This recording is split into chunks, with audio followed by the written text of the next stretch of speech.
Doctor صاحب آج ہم بات کر رہے ہیں کہ دینی سیاسی جماعتوں نے 70 سالوں میں پاکستان کے لیے کیا کیا اور الیکشن 2018 میں دینی سیاسی جماعتوں کا کردار کیسا رہے گا. تو آپ اس حوالے سے مختصر روشنی ڈالیے گا کہ 70 سال پاکستان کی تاریخ کو ہو گئے, اس میں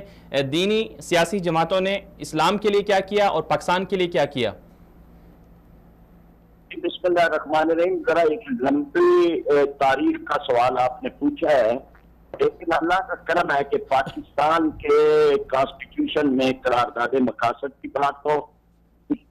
علماء کرام کا 22 نکات پر اکٹھے ہونے کی بات ہو,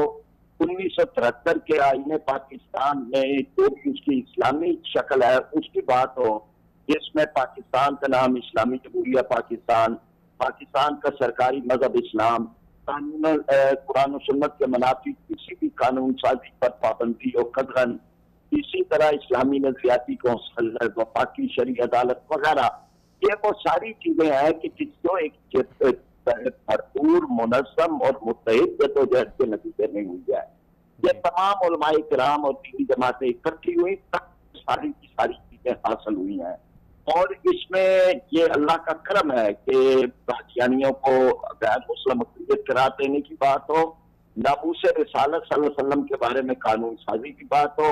تو تاریخ کے اندر جتنا علماء کرام اور دینی جماعتیں اکٹھی ہوئی ہیں اتنا کبھی بھی کوئی اتحاد غیر دینی یا غیر سیاسی بنیادوں پر کبھی کوئی نہیں ملتا چلا. ڈاکٹر صاحب لیکن اس لحاظ سے اگر دیکھا جائے تو جو کچھ بھی یہاں پر اگر کوئی ہمیں کانسٹیٹیوشن کے لحاظ سے یا زمین پر کوئی بھی چیز نظر آتی ہے جس کا تعلق اسلام, اسلامی نظام, نظام مصطفیٰ اس کے ساتھ ہے یا اسلامی اقدار اور اسلامی معاشرت کے ساتھ ہے, تو یہ دینی جماعتوں کی وجہ سے تاریخ جو ہے اور اس پہ ڈاکٹر صاحب بالکل دینی جماعتوں نے اپنا کنٹریبیوشن کیا ہے, اسلام کے حوالے سے بہت سارے کام بھی کیے ہیں جیسے آپ نے ارشاد فرمایا. لیکن ڈاکٹر صاحب یہ فرمائیے گا کہ دین کو لوگ زیادہ پسند کرتے ہیں, اکثریت دیندار عوام کی ہے, لیکن سیاسی جماعتوں کو ووٹ پھر بھی نہیں ملتے, اس کی وجہ کیا ہے؟ اس کی وجہ وہی ہے جو آپ اس الیکشن میں دیکھ رہے ہیں, الیکٹیبلز یا جی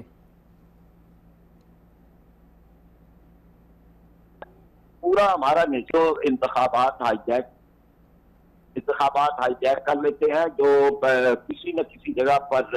ووٹوں کے چودھری بن کے بیٹھے ہوتے ہیں, جو جاگیردارانہ طرز سیاست کو تربیت دیتے ہیں. اب یہ کہ ان کے نزدیک دینی جماعتوں کی یا دینی شخصیات کی کوئی اہمیت نہیں ہوتی.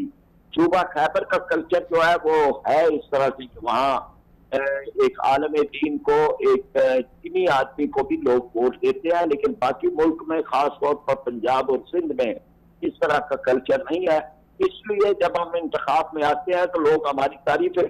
لوگ ہمیں ویلکم کرتے ہیں, کہتے ہیں کہ آپ ٹھیک ہیں, لیکن ایک جملے کے ساتھ ہمیں جو ہے وہ ریجیکٹ کر دیتے ہیں کہ جتنا نہیں,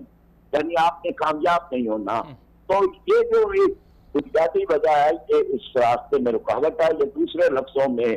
شخصیات کو ووٹ ملتے ہیں, پارٹیوں کو ووٹ اور نظریات کو ووٹ نہیں ملتے. جب شخصیات کو ملتے ہیں تو ہمارے پاس ایسی شخصیات نہیں ہوتی کہ جو انتخابی اس پورے عمل میں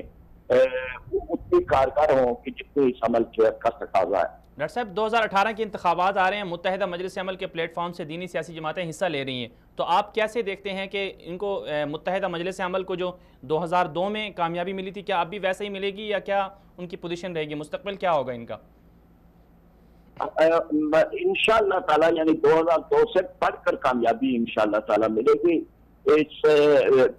ابھی ٹکٹوں کے فیصلے ہو گئے, ایک دو مقامات کے علاوہ ان میں فاٹا وغیرہ ہے, باقی جگہ پہ مل جل کے اکٹھے فیصلے جو ہے وہ طریقے سے ہو گئے ہیں, اور اب انتخابی مہم سے ہوں گے, اور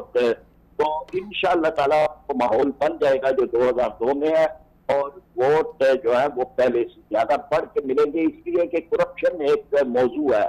اور یہ اس وقت بہت بڑا موضوع ہے. لیکن اللہ کا کرم ہے کہ دینی جماعتوں کے